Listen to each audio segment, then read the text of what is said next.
సంస్కృతం మాట్లాడేవాడికి ఏమొస్తుంది అంటే ముందు వాక్ స్పష్టత వస్తుంది. సంస్కృతం మాట్లాడేవాడు ఎప్పుడు కూడా హింసకి పాలుపడ్డు. వాడి మొహంలో ఎప్పుడైనా సరే ఒక కళ ఉంటుంది. అహింసనే వాడు కోరుకుంటాడు తప్ప హింసని కోరుకోడు. కానీ మనం ఈవేళ రిఫ్లెక్షన్ ఛానల్ ద్వారా మనం చెప్పాల్సింది ఏంటంటే నేటి కలియుగానికి ధర్మహింస తథైవచ. అహింస మాత్రమే మనకు కాదు, ధర్మానికి ఇబ్బంది కలుగుతున్నప్పుడు మనం కూడా ఒక చేతిలో కర్రని పట్టుకోవాలి.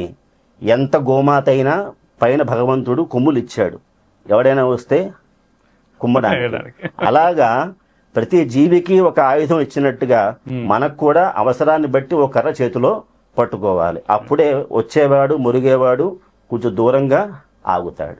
కాబట్టి ఈ విషయాలన్నింటినీ కూడా పురాణాల్లో విజ్ఞానం ఏముంది, శాస్త్రంలో విజ్ఞానం ఏముంది, ఎందువల్ల మనం పురాణం చదువుకోవాలి, వాటి ద్వారా